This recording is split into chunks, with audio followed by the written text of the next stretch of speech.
सावधान. वन्दितु सौवसिते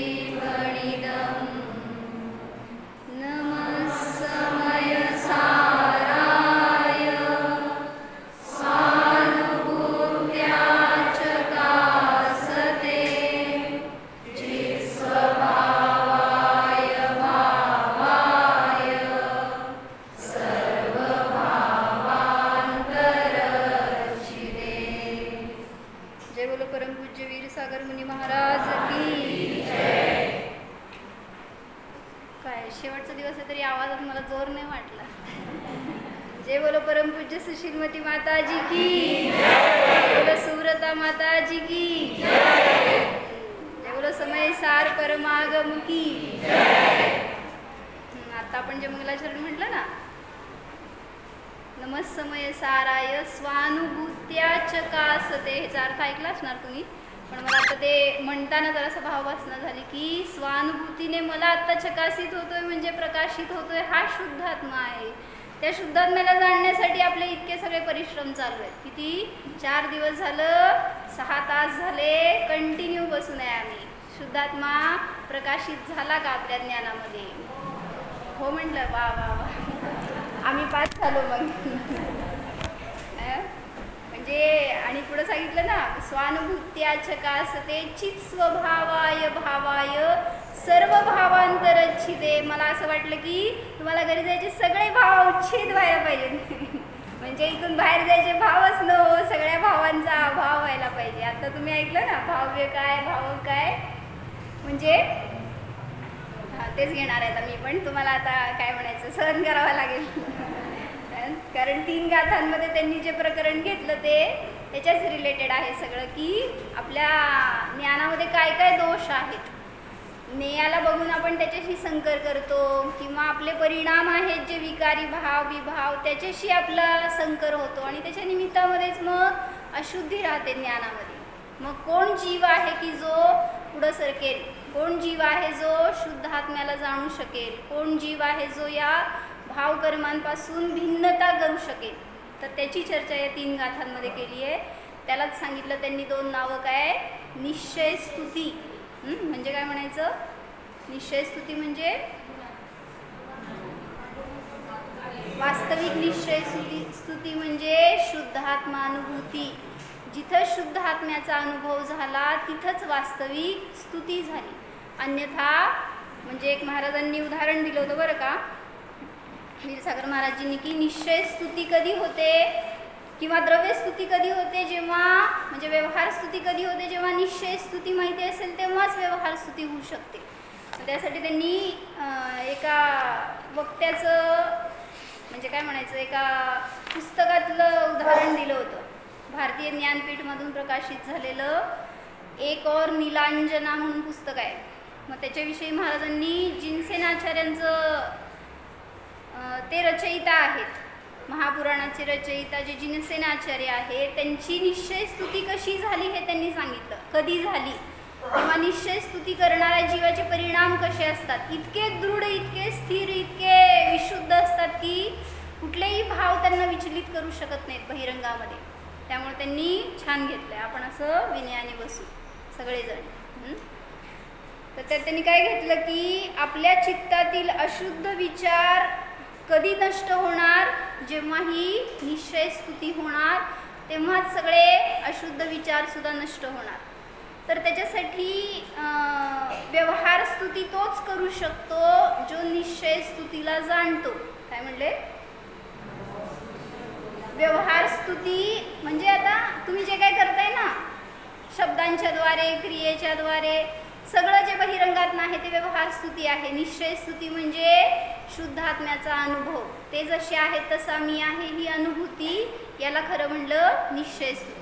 तर जिनसेनाचार्यांचं उदाहरण काय सांगितलं की महापुराण ग्रंथामध्ये त्यांनी शृंगारादी कथांचं वर्णन घेतलंय. महापुराण वाचलं असेल तर वाचलंय का? म्हणजे आपलं लक्ष काय असतं त्याच्या अनुसार आपल्याला उपलब्धी होते बरं का. ज्याला शृंगाराचं वर्णन वाचायचं होतं त्यासाठी महापुराण वाचतो, आणि ज्याला त्यातून वीतरागता ग्रहण करायची आहे त्याला तेवढंच दिसतं. मग आता महाराजजी तर भावलिंगी संत, दिगंबर, वीतरागी, आणि त्यांनी अशी सगळी शृंगार कथा लिहिली म्हटल्यावर त्या काळामध्ये गदारोळ उठला. म्हणजे हे असं कसं लिहू शकतात, जे तुम्ही वीतरागी आहेत म्हणता, भावलिंगी आहेत म्हणता, ब्रह्मचारी आहेत म्हणता, आणि इतकं असं सखोल सखोल सगळं वर्णन स्त्रियांविषयी, त्या शृंगाराविषयी. त्यावेळेस तिथं त्यांच्यामध्ये अनेक जण त्यांचे विरोधी झाले, आणि त्यांनी काय म्हणलं, हे तर बालब्रह्मचारी आहेत आणि हे कसं काय असं वर्णन करू शकतात स्त्रियांविषयी.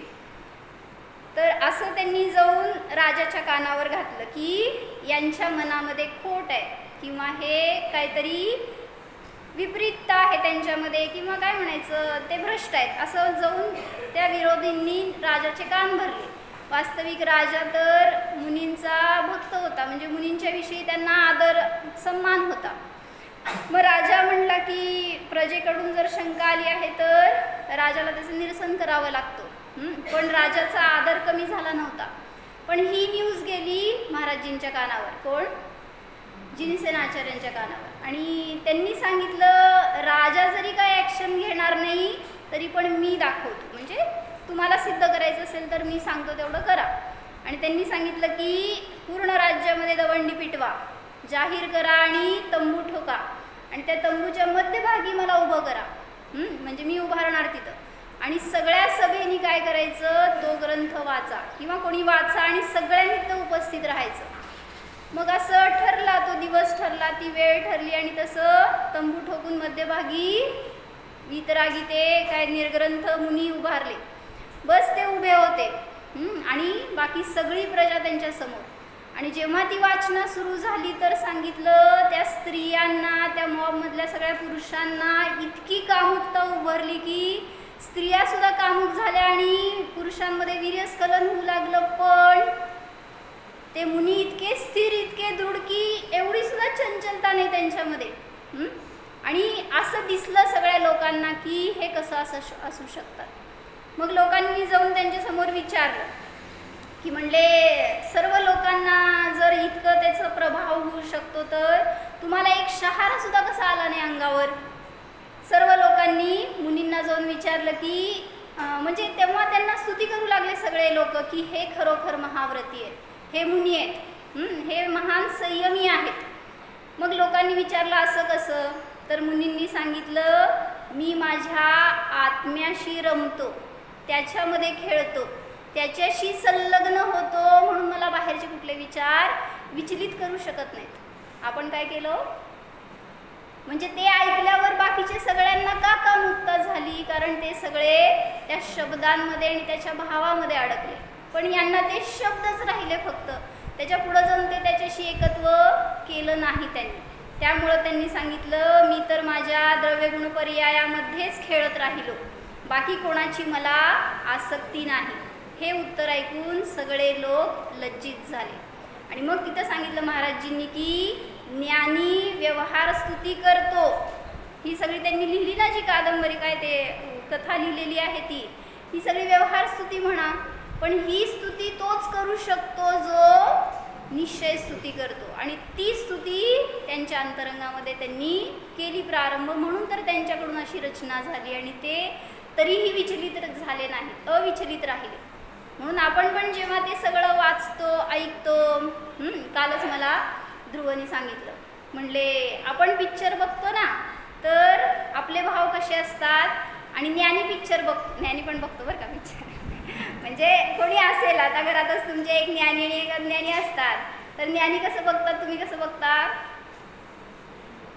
पिक्चर बघा सांगायचं नाही आहे मला म्हणायचं जे पण प्रसंग असेल घरातला तर त्या प्रसंगामध्ये ज्ञानीची दृष्टी कशी आणि अज्ञानीची कशी. घरात जाऊन झोपायचं म्हणजे म्हणायचे की तिथं त्याच्याशी एक रूप होतो, तो अज्ञानी होतो. आणि मग त्याच्या अनुसार तुम्ही माहिती आहे सिरियल सुरू झाल्यावर जर तिथं कोण मेलं, कोणी दुसऱ्याच्या तुमच्या आवडत्या हिरोला हिरोईनला कोणी मारलं, तुम्ही रडायला लागता, माहिती आहे आपल्याला, बरोबर. किंवा काय म्हणायचं, त्या सुनेचं जय झालं तर सुना खुश आणि सासवा रडायला लागतात, आणि सासवांचा जय झाला तर सुना रडायला लागतात. म्हणजे म्हणायचं की त्याशी किती आपण एकरूप होऊन जातो, त्यांना दाखवायचं असतं ना ते सक्सेसफुल झाले, जर तुम्हाला ते भावूक बनवू शकले. मग इथं सांगायचं म्हणून अशाच भावनांचा, अशा उद्रेकांचा, अशा कर्मांचा आपल्यावर प्रभाव न हो, आपण त्याच्या निमित्तात विचलित न हो, ह्याच्यासाठी काय करायचं तर सांगितलं की या भावनांपासून, या भावक कर्मांपासून, त्या उदयांपासून मी भिन्न आहे. उदय कधी थांबणार हो? कर्मांचे उदय कधी थांबणार? मग मी पुरुषार्थ करणार. कर्मांचे उदय तर अरिहंतांना सुद्धा सोडत नाहीत, आणि मग आपल्याला कोण सोडणार? म्हणजे कर्मांचे उदय तर एकानंतर एक निरंतर चालू आहेत, पण त्याच्यामध्ये भाव्य कोण आहे आपल्यासाठी? म्हणजे सांगतायत भाव्य म्हणजे तुम्हाला समजा मोह कर्माचा उदय आला, अंतराय कर्माचा उदय आला, आणि आज दुपारी येणार आहे अंतराय कर्माचा उदय, हो ना. म्हणजे शिबिर आमचं 5 वाजता संपणार आहे, त्याच्यापूर्वी कोणीही जाणार, कोण म्हणलं त्याच्यापूर्वी कोणालाही परमिशन गेट बंद करून द्यायला सांगणार आहे. म्हणजे अंतराय कर्म आहे बरं का तुमचं, घरी जायला अंतराय आहे का इथून जायला अंतराय आहे बघा आता. म्हणजे तिथं ते कर्मांचा उदय तर निरंतर चालू आहे, आणि मग त्याच्यामध्ये आपला भाव्य कोण आहे हो, विषय कोण आहे? त्या कर्मांच्या उदयाला जर आपण विषय केला तर आपण मोही झालो, कशाही झालो, विभावरूप झालो, आणि तो आत्मा मग तुम्हाला कसं मुक्ती देणार? म्हणून सांगितलं भावक आहेत ते कर्म आहेत, आणि भाव्य आहे तो त्या ठिकाणी असणारा आत्मा आहे, कर्मांशी एकरूप झालेला, कर्मांच्या मध्ये त्रस्त झालेला, मोही असणारा, दुःखी असणारा.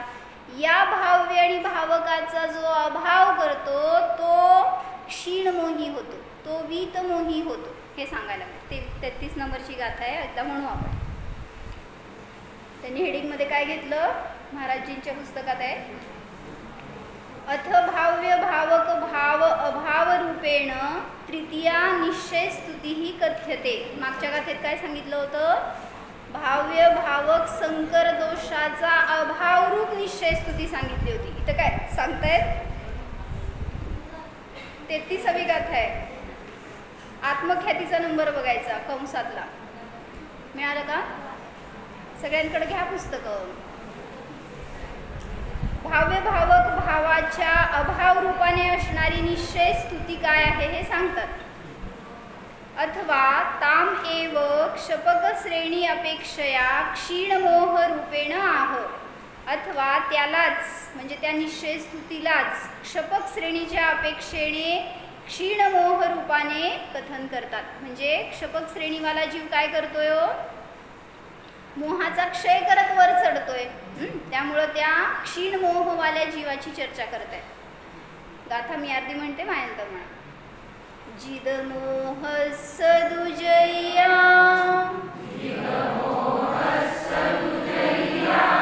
क्षीणो मोह विज साहुस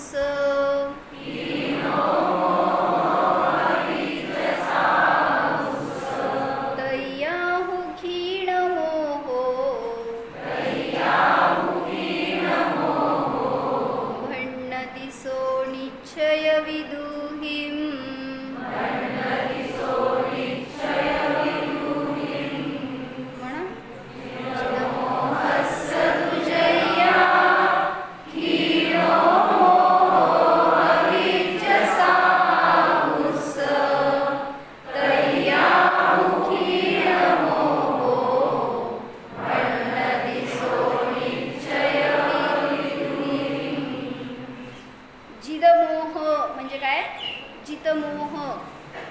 ज्यांनी मोहाला जिंकलेला आहे असा तो जीव साहुस अशा साधूंचं जय्या जेव्हा क्षीण मोह हविज. जितमोह कोण होते? मागच्या गाथेमध्ये असणारे ते उपशम श्रेणी आरूढ केलेले जीव जितमोह होते. त्यांना म्हणलं जितमोह. आणि आता क्षपक श्रेणी आरूढ झाले तेच जीव. कळतंय ना? उपशम श्रेणी म्हणजे काय, क्षपक श्रेणी म्हणजे काय? Yes or no? गोल गोल हलवू नका, मला कळत नाही. जिथं उपशम श्रेणी म्हणजे कर्मांचा उपशम करत, विशुद्धच आहेत परिणाम त्याचे, पण कर्मांचा नाश नाही केला. कर्म सत्तेत आहेत, उदयात नाही आहेत, असं दाबत वर चाललंय. जसं उदाहरण सांगा, काय सांगितलं होतं उपशम श्रेणीसाठी? गढूळ पाण्याचं का? बरं थांबा, तुम्ही चांगलं उदाहरण द्यायला, मी वाईट उदाहरण देते. तुमचा मुलगा समजा काहीतरी खोड्या करतोय, उचापती करतोय आणि त्याला तुम्हाला ओरडायचंय, रागवायचंय आणि बरोबर त्याच वेळी घरात पाहुणे आले, काय करणार? पाहुण्यांसमोर रागवत नसतात ना बहुतेक, तर ते थांब तुला नंतर बघते मी, म्हणजे काय केलं? दाबलेत. कशाय ते नंतर नसतेच राहिलेले तिच्याकडे, ती गोष्ट वेगळी. पण असं एखाद्या विषयी आपले परिणाम जर आपण दाबून ठेवले तर त्याला म्हटलं जातं उपशम. म्हणून म्हटलं ना, माताजी सांगतेत ना, त्या ठिकाणी उलट क्षमा म्हणून सोडून टाकायचं. आता त्या मुलाविषयी म्हणलं मी, पण इतर ठिकाणी एखाद्या मित्राचं, भावाचं, जावांचं अनेक ठिकाणी होत असतं, जे काय मतभेद झाले, परिणाम बिघडले, आपण जर धरून ठेवलं ना, तर सांगितलं 6 महिन्यापर्यंत जर तो कशाही राहिला ना, मिथ्यात्वात जायला वेळ लागत नाही. काय ध्रुव? मिथ्यात्व उदय जो असतो तो असं नाही की सम्यक दर्शन झालं की निर्धार असतं आता, आम्हाला काय आता त्रास होणारच नाही. कधीही मिथ्यात्वाचा उदय आला तर तुम्ही लगेच भ्रष्ट होऊ शकता.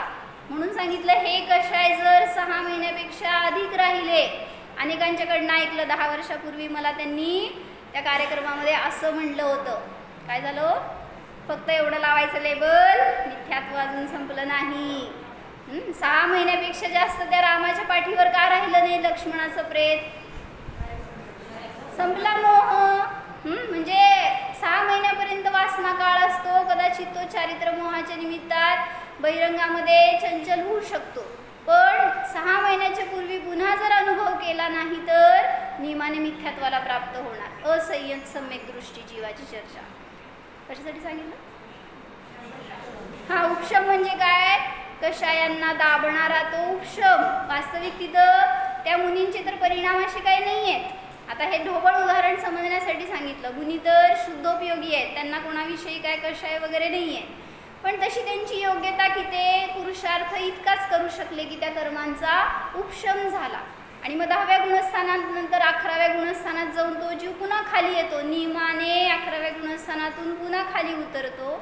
आणि नंतर जर क्षपक श्रेणी मांडेल तर पहिल्या समयापासून कर्मांचा क्षय सुरू झाला आणि क्षय करणारा जीवच सांगितलं मोक्षाला जाऊ शकतो. मग 10व्या गुणस्थानातून तो जीव 12व्या गुणस्थानात जातो, तिथून 13व्यात 14व्यात आणि सिद्धगतीला प्राप्त करू शकतो. म्हणून कर्म आपल्याला अडवणारे, ते आपल्याला त्रास देणारे, आपल्याला बंधन करवणारे नाहीत. मग कोण करवतं? आपली त्याच्यामध्ये असणारी परिणती, आपला उपयोग जो अडकला ना, मला किती त्रास आहे, मला किती मोहाचा नाही म्हणत तुम्ही, माहीत आहे मला, म्हणजे मला किती असाताचा उदय आहे. असाता म्हणजे कुठलं कर्म?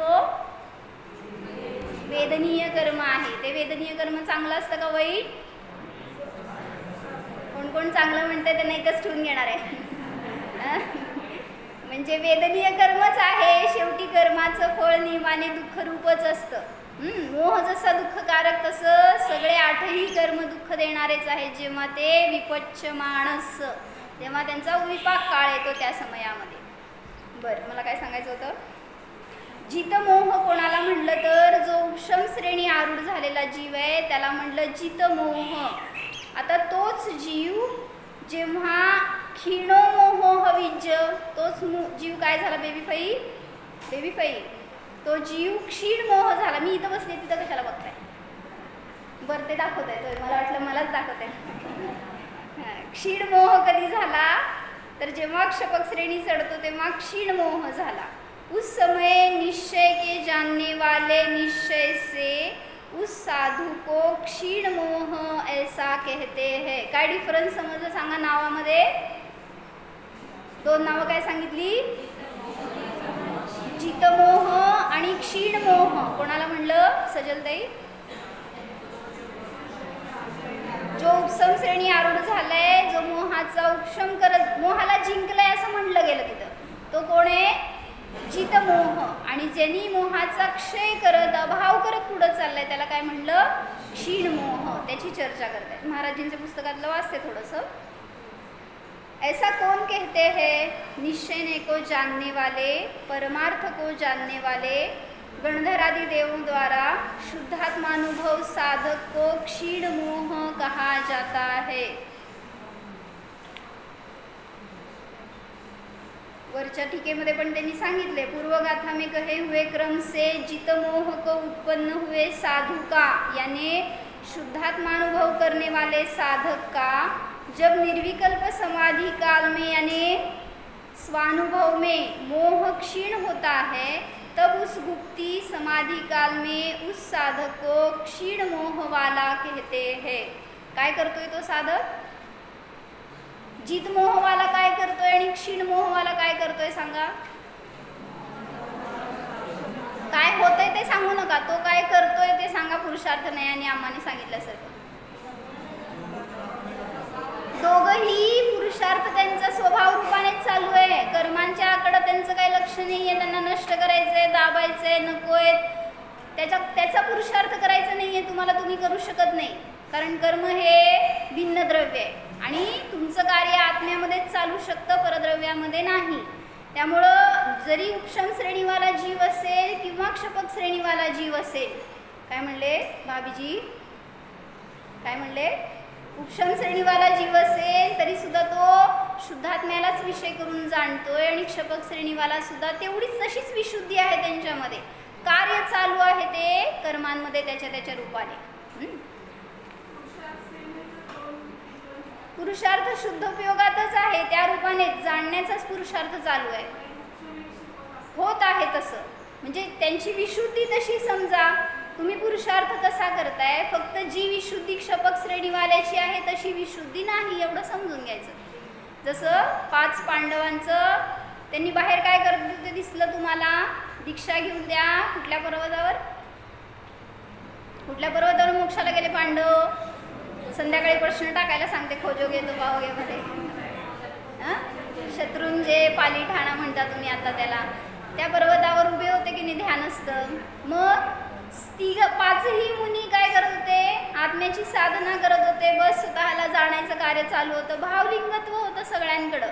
तरी पण 3 कुठं गेले आणि 2 कुठं गेले? 3 गेले मोक्षाला आणि 2 असं सोडून जायचं असतं का? मग तुम्ही विचारायचं असं काय घेऊन जायचं असतं का? म्हणजे घेऊन जाणार नाहीये कोणी, आपल्या आपल्या पुरुषार्थानेच गेलेत ते. फक्त सांगितलं काय? त्यांचा पुरुषार्थ तेवढा झाला आणि ते सर्वार्थ सिद्धीला गेले आणि हे 3 मोक्षाला गेले. पण त्यांच्या ठिकाणी शुद्धोपयोगाचीच परिणती होती, तोच पुरुषार्थ होता. फक्त त्या अनुरूप नाही एवढं समजून घ्यायचं. मोहाचा क्षय करण्यासाठी जेवढा पुरुषार्थ पाहिजे तेवढा उपशम श्रेणीवाल्या जीवाकडे कमी आहे आणि त्याच्या रूपाने त्यांनी उपशम श्रेणी आरूढ झाले.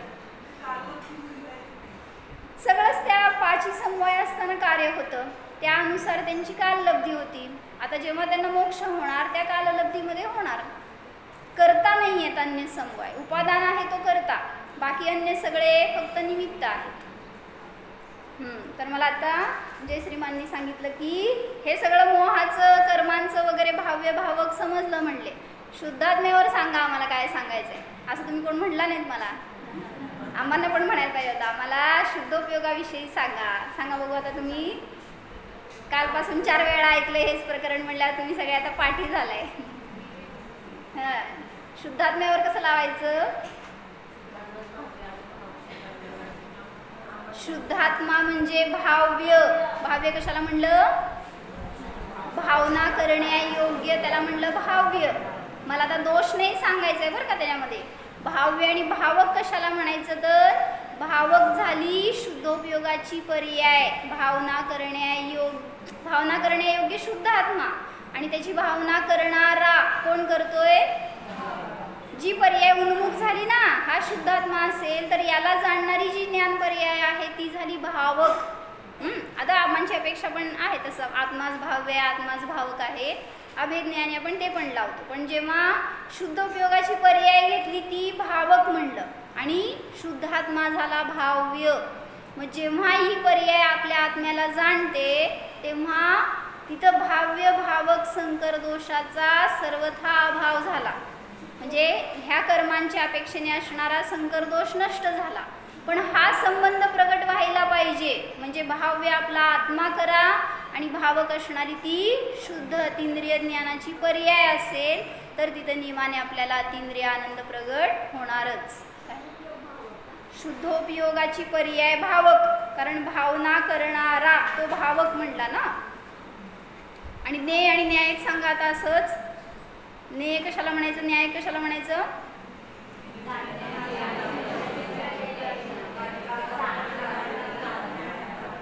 कोणाकोणाला ऐकवलं? माझ्या तशी वृत्ती नाही आहे अजून सगळ्यांचं एकदम ऐकल्यावर त्याचं डिफरन्शिएट करायची. संभिन्न संश्रोतृत्व म्हणजे ज्ञेय काय केला, शुद्धोपयोगाची पर्याय आहे. त्या पर्यायामध्ये ज्ञेय कोण, न्याय कोण? बोला, बोल प्रज्वल. ज्ञेय माझा शुद्ध आत्मा. ज्ञेय म्हणजे विषय आहे ना, मग तो विषय झाला ज्ञेय. आणि न्याय कोण? जाणणारी पर्याय. म्हणजे शुद्धोपयोगाची पर्याय न्यायक आहे. म्हणजे आता पर्यायापेक्षेने बघत असणार आत्माच न्यायक आहे म्हणतात त्यावेळीस आत्म्याला त्या पर्यायाशी अभेद केला आणि म्हणलं मग मला सांगा आत्मा जाणतो का नाही जाणत? माझी वेळ किती आहे अजून? आत्मा जाणतो का नाही जाणत? कथंचित म्हणायचं. कसं कसं का? आत्मा जाणतो का नाही जाणत? 320 गाथेमध्ये तुम्ही निष्क्रिय सांगितलंय आत्म्याला. काय विद्या काकी कसं? हां, पर्याय सांगायचे मला. ज्ञान गुण सुद्धा नाही म्हणायचं. ज्ञान पर्यायात कार्य होतं जाणण्याचं. त्यामुळं आत्मा जो आहे ना तो द्रव्य रूप आहे, गुणांचा पिंड रूप आहे. त्याच्यामध्ये कार्य नाही, तो निष्क्रिय म्हणला गेला. पर्यायामध्ये कार्य होतं म्हणून म्हणलं की ज्ञान पर्याय जाणण्याचं कार्य करती आहे. आत्मा तर म्हणून असं एकांनी सोलापूरमध्ये विचारलं होतं की माताजींना असताना आत्म्याला न्यायक म्हणायचं का त्या पर्यायाला न्यायक म्हणायचं? म्हणजे इतके सूक्ष्म ज्ञानीपण आहेत असं वाटलं मला. म्हणजे आता अपेक्षा आहे शेवटी जेव्हा ज्ञान पर्यायाला वेगळं काढणार त्यावेळेस तिथं अन्य गुणांना अचेतन म्हणलंच की कुठं स्वरूप संबोधनमध्ये. मग तसं आत्मा सुद्धा जाणत नाही आहे. जेव्हा पर्याय जाणते त्यावेळेस त्या पर्यायाला न्यायक म्हणलं आणि आत्मा ज्ञेय म्हणलं. म्हणून जेव्हा शुद्ध पर्याय प्रगट झाली त्यावेळेस तिथं असणारा ज्ञेय न्यायक संबंध आपल्यासाठी सुखाचं कारण आहे. पण आपण काय करतो, असं एकाने विचारलं की ध्यान करताना म्हणले, काय विचारलं? सिद्धम तूच विचारलं ना का ध्रुव विचारलं? काय विचारलं? ध्यान करताना खूप विकल्प होतात म्हणले. म्हणजे काय झालं? ज्ञेय वाढलं का नाही ज्ञानामध्ये तुमच्या? मग काय करायचं? बास, कॅसेट बंद. म्हणजे उलट सांगितलं ध्यान वाढवायला पाहिजे हे समजून घ्या. जर आपल्याला तिथं बिझनेस करताना जास्त त्रास व्हायला काय करता? दुकान बंद असं तर करत नाही, पुरुषार्थ करतो आणि काहीतरी बदलण्याचा, काहीतरी त्यातून सोल्युशन काढण्याचा प्रयत्न करतो. मग इथं पण तसं करा ना. ध्यान करतोय, स्वाध्याय करतोय, स्वाध्याय करताना झोप लागते तुम्हाला, हो म्हणा, हो म्हणते. अनेक जण पूजा करता करता सुद्धा झोपलेले असतात. मला वाटतं कुठं अनुभूती घेतात का? म्हणजे किती त्यात तल्लीन झालेलं असतात. म्हणजे झोपलात तर नियमाने रत्नप्रभेत जातो बरं का. कधी स्वाध्यायाला बसल्यावर सुद्धा झोपत जाऊ नका. रत्नप्रभा कुठं असते हो? कुठं असते हो बा? खाली खाली ह्याच्या म्हणजे जमिनीच्या बरं का, टेबलच्या नाही. म्हणजे पहिल्या नरकात जातो जो जीव आयतनामध्ये झोपतो. म्हणून आता जागं व्हायची वेळ आली आहे तर आत्म्यात जागं व्हा हे सांगतायत. बरं, हे पण प्रकरण घेऊ दे. यहाँ भाव्य भावक शंका विचारतायत, यहाँ भाव्य भावक के अभाव रूप से यह स्तुति कैसे उत्पन्न हुई? भाव्य यानी रागादि परिणत आत्मा और भावक रंजक यानी उदय में आने वाला मोह. सो यहाँ आत्मा वीतराग रूप परिणत है, शुद्धोपयोग रूप, और उसको भावक मोह कुछ नहीं कर सकता. उस मोह की संवरपूर्वक निर्जरा हो जाती है. जो जीव स्वतःला जाणतो तिथं त्या मोहाचा अभाव होत जातो, करावा लागत नाही. इसलिए भाव्य भावक का अभाव हो गया.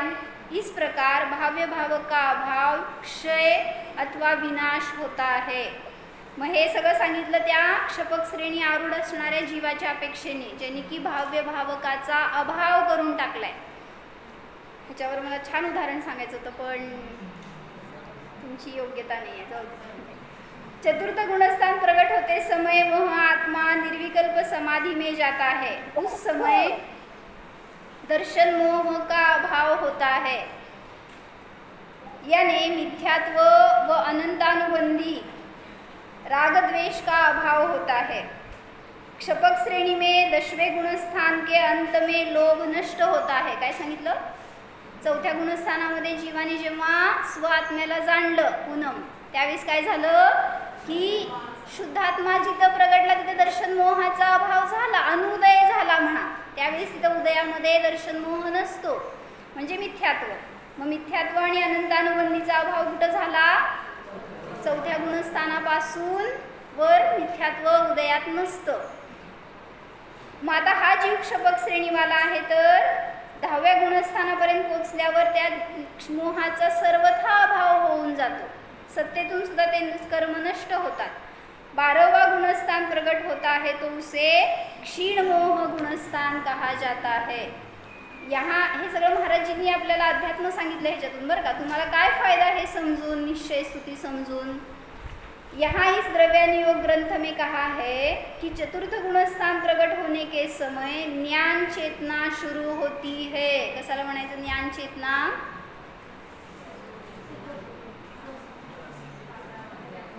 काय व्याख्या केली होती आपण ज्ञान चेतनाची काका? समयसारच्या 387 गाथेमध्ये आलेली. हां तेच ना, 3 चेतना केले ना. त्याच्यामध्ये त्यांनी इदमहम वेदये काय घेतलं तर 2 वाक्य घेतले होते ना. टीकेत आहे, जरा बघून सांगा मला. कर्मचेतना, कर्मफल चेतना आणि ज्ञान चेतना असे 3 घेतले होते. त्याच्यामध्ये आले, जरा बघा. तर चतुर्थ गुणस्थान से सिद्ध तक सबको ज्ञान चेतना ही होती है. म्हणजे ज्ञान चेतना कधी प्रगट होते? जेव्हा ज्ञानाने स्वतःला जाणतो तिथंच ज्ञान चेतना प्रगट होते. त्यापूर्वी सर्व जीवांना अज्ञान चेतना म्हटलं गेलं. ज्ञान चेतना त्यांच्या ठिकाणी नाही. कर्मचेतना आणि कर्मफल चेतनाच असते पहिल्या गुणस्थानामध्ये. चतुर्थ गुणस्थान से आगे सभी जीव क्षीण मोह वाले, जिन है, प्रभु है, जितेंद्रिय है. 1 से 3 गुणस्थान वाले जीव अज्ञान चेतना वाले हैं. चतुर्थ गुणस्थान की शुद्ध आत्मानुभूति में चेतनोपयोग शुद्ध पारिणामिक भाव से तन्मय है. शुद्धोपयोग है, पर्याय अनित्य होने से शुद्ध पारिणामिक भाव से तादात्म्य नहीं है, क्योंकि शुद्ध पारिणामिक भाव नित्य ध्रुव है. पारिणामिक भाव आहे तो नित्य आहे, शुद्धोपयोगाची पर्याय अनित्य आहे. म्हणून ती पर्याय जास्त काळ राहणार नाही आहे, पण त्यात तो ध्रुव नित्य राहणार आहे तुमच्याजवळ. फक्त तुम्ही काय करायचं हे तुमच्यावर अवलंबून आहे. जसं म्हटलं घर, तुमचं घर कुठं आहे हो? मी येणार नाही आहे, फक्त विचारते आहे. तुमचं घर कुठं आहे? जिथं आहे तिथं आहे, दिसलं का? ते घर नित्य आहे. आत बाहेर करताय ते तुम्ही आहात. मग ते घर म्हणजे आपला ध्रुव स्वभाव. काय ध्रुव? जो आपला स्वभाव आहे तो नित्य आहे, आणि जी आत बाहेर करणारी आहे ती कोण आहे? पर्याय आहे. मग तीच जर आतच राहिली तर अकलूजला कसं येणार म्हणा की. तर माताजींना आम्ही काल रिक्वेस्ट केली आहे बरं का, की आपल्याला परत दुसऱ्या 2-3 महिन्यात पुढचं शिबिर घ्यायचं आहे का? मग म्हटलं घेऊ. त्यामुळे तुमच्या सगळ्यांचं उपलब्धी आहे आपली की तुमच्या सगळ्यांचा उत्साह बघून असं काय म्हणायचं, आता तुम्हाला हेच शिकायचं असं कळालं आम्हाला. तर आपलं पुण्य आहे की दिव्यध्वनी आपल्याला असं निरंतर मिळत राहील, आम्हांकडून भरपूर संबोधन मिळेल. तर त्यांनी एक तिथं सांगितलं की सोनागिरीला नंग आणि अनंग कुमार नावाचे 2 राजकुमार होते. राजकुमार होते पहिला ते. तर ते तिथं जेव्हा होते त्यांची भावना खूप विरक्तीची, फार आनंद काय म्हणायचं, धर्माची भावना त्यांची. तर त्यांचं पुण्य इतकं जबरदस्त, त्यांची योग्यता इतकी, पात्रता जबरदस्त होती की चंद्रप्रभू भगवंतांचं म्हटले 17 वेळा समोशरण तिथं गेलं म्हणे. तुम्हाला माहिती आहे का? म्हणजे मला नवीन कळालं म्हणून मी आपलं तुम्हाला सांगितलं. म्हणजे एखाद्याचं पुण्य जबरदस्त असेल ना तर असं सानिध्य सहज मिळतं. ते काय म्हणायचं, तीर्थंकर आले तिथं त्यांच्या सानिध्यामध्ये. आपल्याला जावं लागतं जिथं आहे तिथं त्यागींजवळ, पण म्हणजे ज्याचं भाग्य आहे त्यालाच मिळतं हे मला सांगायचं. मग आपलं भाग्य असं आहे की मिळणार आहे आपल्याला पण वाणी, तर त्याचा पुरेपूर लाभ घ्या. हां, मला काय सांगायचं होतं?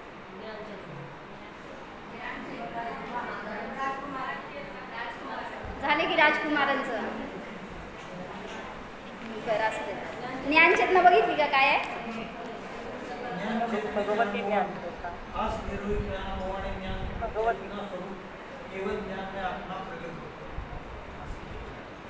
नाही नाही, मला संस्कृतमधली व्याख्या पाहिजे ती. अमृतचंद्राचार्यांच्या टीकेत असेल द्या. बरं, तोपर्यंत मला एक थोडंसं आमच्या मुलांबद्दल सांगायचं होतं. ओ, कुठे गेले सगळे? वितराग स्वाध्याय मंडळ सर्वांनी आत या. इथं ज्ञानात अन्यत्र इदमहमिति चेतनम अज्ञान चेतना. छान घेतले बरं का व्याख्या. काय सांगायचंय सगळ्यांना हे समजायला पाहिजे. एवढंच बघा. पहिला काय म्हणले, ज्ञानात अन्यत्र इदमहम इति चेतनम अज्ञान चेतना. काय सांगा, ज्ञानाहून अन्यत्र हे मी आहे असं वेदन करणारी ती अज्ञान चेतना असते. कळलं का? सिद्धम काय म्हणले मी? लिहा. ज्ञानाहून अन्यत्र हे मी आहे. मग ते बाहेर काही असेल, कर्म असेल, संयोग असेल, दुःख असेल, परिग्रह असेल. ज्ञानात अन्यत्र इदमहमिति चेतनम अज्ञान चेतना. मग त्याचे दोन भेद केले त्यांनी. माझी वेळ संपायला लागली बरं का. ज्ञानाहून अन्यत्र हे मी आहे असं वेदन करणारी ती अज्ञान चेतना. आणि त्याचे दोन भेद केले, कर्मचेतना आणि कर्मफल चेतना. कर्मचेतना कशाला म्हणलं तिथं दिलंय त्यांनी पुढं. 387 गाथेची अमृतचंद्राचार्यांची टीका आहे. कर्मचेतना म्हणजे ज्ञानात अन्यत्र इदमहम करोमी इति चेतनम कर्मचेतना. ज्ञानाहून अन्यत्र हे मी करतो अशी जी जिथं चेतना आहे, वेदन आहे, त्याला म्हणायचं कर्मचेतना. आता कर्मफल चेतना म्हणजे काय? ज्ञानात अन्यत्र इदम वेदयेहम, मी वेदन करतो, इति चेतनम कर्मफल चेतना. ज्ञानाहून अन्यत्र हे मी भोगतो असं जो वेदन करतो त्याला म्हणलं कर्मफल चेतना. आता तिथं त्यांनी ज्ञान चेतना दिली नाही आहे. मला एवढ्यावरून सांगा बघू, ज्ञान चेतना कशाला म्हणायचं? हां, ज्ञानात अन्यत्र म्हणलेत ना त्यांनी, तेवढाच शब्द कट करायचं. इदमहम, इदमहम करोमी इदमहम वेदये इति ज्ञान चेतना. हा मी आत्म्याला जाणतो, आत्म्यालाच भोगतो, हेच इथं वेदन आहे, त्याला म्हणायचं ज्ञानचेतना. जो शुद्धोपयोगी आहे तिथं ज्ञानचेतना सुरू झाली. ठीक आहे. तर एका ह्याच्यामध्ये म्हटलंय बरं का, भजनामध्ये काय म्हटलं, समौ शरण में जिनवर जिनेन्द्रो ने गाया, सो इंद्रों के मध्य सबको समझाया, अपने शुद्धात्मा को भगवन बताया, अपने शुद्धात्मा को भगवन बताया, सबने समझाया अंदर अनुभव में आया, जागो और देखो चेतन इसमें ही तेरी भलाई, अपनी ही महिमा भुलाई तूने, अपनी ही महिमा आई. ही मोही जीवाची परिणती आहे की आपलीच महिमा विसरतो आणि आपलं स्वरूप जाणत नाही. तर मला हे निर्मोहीवर सांगायचं होतं, पण पहिल्यांदा मला समोशरणाबद्दल सांगायचं आहे. कुठे गेले? काय त्याचं नाव? साहिल. कशाबद्दल? कर्मफल चेतना म्हणजे ज्ञानात अन्यत्र इदमहम वेदये, ज्ञानाहून अन्यत्र हे मी भोगतो असे विचार, त्याला म्हणायचं कर्मफल चेतना. मग कर्मांच्या फळालाच भोगत राहतो तो जीव. मला किती दुःख आहे, वेदना आहे, त्रास आहे, हा विचार करतो तो कर्मफल चेतनावाला जीव, आणि त्याची कधीही मुक्ती होत नाही. कर्मचेतना म्हणजे ज्ञानात अन्यत्र इदम अहम करोमी, ज्ञानाहून अन्यत्र हे मी करतो असे जे भाव आहेत त्याला म्हणायचं कर्मचेतना.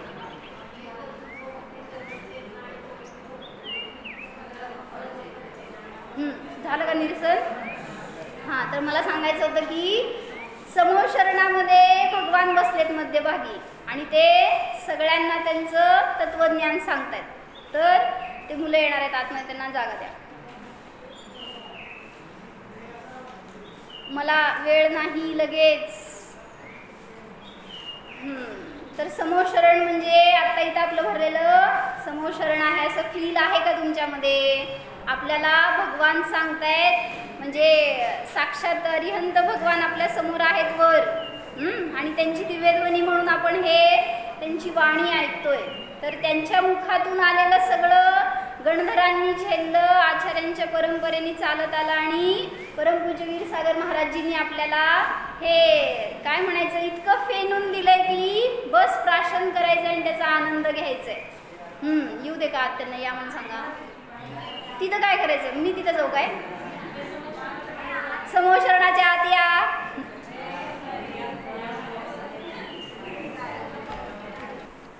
तर समोशरणात काय केलं? त्या इंद्रांनी सगळी रचना केली होती बरं का.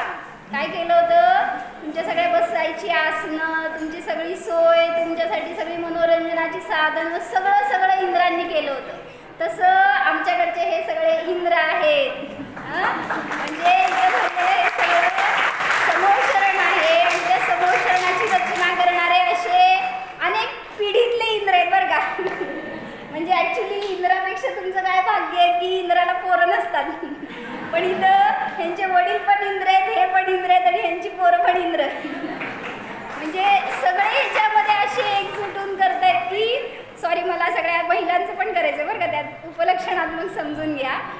म्हणजे मला म्हणायचं की ही सगळी रचना करण्यामध्ये त्यांचं योगदान जास्त आहे, किंवा धडपड अशी आहे की आपल्याला मिळते तर इतरांना सुद्धा सगळं मिळायला पाहिजे. आणि अनेकांकडून आम्ही ऐकलं तुमच्या सगळ्यांची स्तुती की खूप चांगली सोय केली आहे. म्हटलं म्हणूनच आम्हाला चांगलं सांगता येतंय. नाहीतर तुम्ही काहीतरी खाऊ पिऊ वेगळं घालणार, जर सोय नाही करणार तर आमच्यासमोर कोण बसणार? म्हणजे त्यांचं पण तेवढंच योगदान आहे, आणि त्यांचे मदत आपल्याला की आपल्या ज्ञान साधनेमध्ये ते अनुकूल ठरलेत. तर समो शरण में जिनवर जिनेंद्रो ने गाया, सो इंद्रों के मध्य सबको समझाया. सगळ्यांच्या मध्ये त्या इंद्रांच्या समक्ष भगवंतांनी सांगितलं की तुम्ही कोण आहात? समयसार स्वरूप आहात, म्हणजे भगवान आहात हे सांगितलं त्या समोशरणातल्या दिव्यध्वनीत. आणि त्या दिव्यध्वनीतून आपल्याला समजलं की आपलं रूप काय आहे. फक्त समोशरणात जे नसतं ते इथं पण आहे. काय मिळालं सांगा तुम्हाला? समोशरणात काय नसतं भैया जे इथं मिळालं ह्यांना तुमच्याकडून? जेवण. बाहेर गात ये. अजून काय नसतं समोशरणात. म्हणजे समोशरणापेक्षा हे ग्रेट आहे हे सांगायला लागलो आम्ही. म्हणजे सगळ्यांनी जेवणाची स्तुती केली आहे बरं का तुमच्या, म्हणून मग ते हे जेवण राहिलं बाजूला, तुमच्या जेवणाची स्तुती. म्हणजे तिथं जेवण नाही, झोप नाही, बाकीच्या सगळ्या क्रिया नाहीत, कुठं काही विभाव नाहीत. मग आता ते कसले क्लेश वगैरे तिथं नसतात. तिथं समोशरणातली अशी असती व्यवस्था की बस आनंद भोगा, आणि अशी आनंदाची सगळी सोय त्यांनी तुम्हाला सगळ्या रूपाने करून दिली आहे. त्यामुळं त्यांच्या त्या योगदानासाठी, त्यांना त्यांच्या साधनेसाठी आपण सगळेजण प्रोत्साहित करूया की त्यांना सुद्धा या समयसारची प्राप्ती होऊ दे. तुम्ही इथं सगळं बसून सगळं निर्विकल्प ऐकू शकला, ह्याच्यामध्ये त्यांनी त्यांचे सगळे विकल्प केलेत माहीत आहे का. म्हणजे ते निर्विकल्प नाही राहू शकले. त्यामुळं ह्या सगळ्यांचं शिबिर संपल्यावर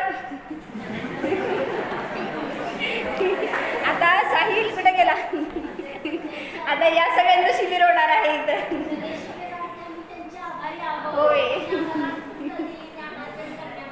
आता तुम्ही पण ज्ञानार्जन करा हे सांगा त्यांना, म्हणजे त्याच्या निमित्तामध्ये आपल्याला जी उपलब्धी झाली तशी उपलब्धी इतरांना सुद्धा हो. मग सगळ्यांना आत्म्याची अनुभूती हो ह्याच्यासाठी त्या भजनाची लाईन बदलायची आपल्याला. काय हे इंद्रांचे पिल्लू पुढचे इंद्र. मग तिथं त्यांनी काय घेतलं परत एकदा म्हणा. समो शरण में जिनवर जिनेन्द्रो ने गाया, सबके सौ इंद्रों के मध्य सबको समझाया, अपने शुद्धात्मा को भगवन बताया, सबने समझाया अंदर अनुभव में आया. म्हणजे त्यांनी काय केलं माहिती का, ते सगळे तुम्हाला समजू दे म्हणून सगळी अनुकूलता दिली आहे. काय तुम्ही बाबा सगळे कामं करणारे, तुम्ही सतत विकल्प करणारे, तुम्हाला निर्विकल्प कसं राहता येईल ह्याच्यासाठी ते झगडलेत 4-5 दिवसामध्ये. म्हणजे त्यांनी त्यांचं काय म्हणायचं, ॲक्च्युली तुम्ही इथं बसून जे पुण्य बांधले ना त्यांनी ते तिथं राहून पुण्य बांधले. म्हणजे एखाद्याला धर्मसाधनेमध्ये अनुकूलता जेव्हा देतो आपण त्यावेळीस वयोवृत्त आहे, सेवा आहे, बरोबर आहे. ध्यान शिबिरामध्ये पण तुम्ही बघितलं असेल की ध्यान करणाऱ्यांची किती निर्विकल्पता राहू शकेल हे सगळं ते बघतात संयोजक. मग तसंच इथं त्यांचं पण सगळं योगदान असं होतं की तुम्हाला सगळ्यांना उत्कृष्ट रीतीने साधना करता यावी. किती उत्कृष्ट केली असेल तर त्यांचं करणं सार्थक झालं. अन्यथा म्हणजे असं आपल्याला पुन्हा कुठं मिळणार की नाही, आपण तसं पुरुषार्थ करणार की नाही हे दुर्मिळ आहे. म्हणून आपण हे मिळवलंय ना आज, तर हे सगळं त्यांच्या योगदानाच्या निमित्तात आहे. म्हणून ते शेवटचं लाईन काय म्हटली आपण, अनुभव में आया जागोर देखो चेतन इसमें ही तेरी भलाई. आता तरी जागे व्हा आणि स्वतःला बघा तर तुमची ह्याच्यामध्ये भलाई आहे. म्हणून म्हटलं काय, सगळ्यांना अनुकूलता दिल्याने आपल्याला ग्रंथाचं ज्ञान होत नाही. होईल पण बरं का, तुमच्या कर्मांचा अभाव पण होणार ह्याच्या निमित्तात. कारण इतरांना जर आपण अनुकूलता दिली तर आपलं अंतराय कर्म कमी होत असतं. त्यामुळं तुम्ही जर आज अभ्यासाला बसला अनेकांना, तर ह्यांना शिकून जे कळणार नाही ते तुम्हाला कळणार. म्हणजे आम्हाला सांगतात असं नेहमी की सेवा करणाऱ्याला वेळ मिळत नाही कधी स्वाध्याय करायला, पण त्याचा क्षयक्षम आपोआप उघाड होत जातो. म्हणून म्हटलं की जेवढे सगळे संयोजक आहेत ना त्यांना सांगायचं काय, तुम्ही जर आज वाचलात ना इथं झालेल्या 38 गाथांचा सगळ्यांना क्षयक्षम होणार.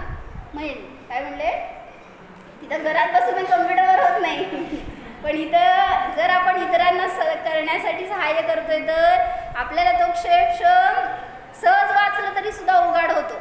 मग आम्हाने असं म्हटलं बरं का आता इथं येत असताना की म्हटलं मी मला हे वाचायचं होतं थोडंसं, हे मला वाचू दे असं का काय सांगा असं वाचून कुठं प्रवचन सांगतात का म्हणल्या म्हटलं आमचं क्षयक्षम एवढं आहे की वाचावं लागणार थोडंसं. पण यांना काय सांगायचं मला की आम्ही वाचून जे मिळवतोय ना ते न वाचता सुद्धा त्यांचा खुलासा होऊन अशी उघाड होऊ शकतो. म्हणून तिथं काय म्हटलं शेवटच्या लाईनमध्ये, जागोर देखो चेतन इसमें ही तेरी भलाई, मोह काय दुसरी लाईन काय होती, जागोर देखो चेतन इसमें ही तेरी भलाई, अपनी ही महिमा भुलाई होतं ना, अपनी ही महिमा जगाई तूने, अपनी ही महिमा जताई.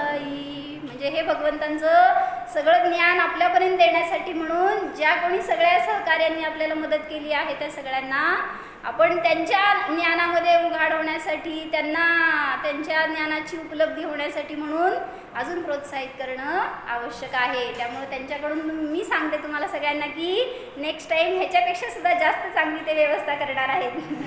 होय ना. त्यामुळं तुम्ही सगळ्याचा अवश्य लाभ घ्या. आणि सगळ्यात उपलब्धी मोठी आपली काय आहे, जर आपण आपल्या आत्म्याला समयसार स्वभावाला जाणलं तर ती सगळ्यात मोठी उपलब्धी आहे. हो जाणा. हा मी समयसार स्वरूप आहे. हा मी निर्विकल्प आहे.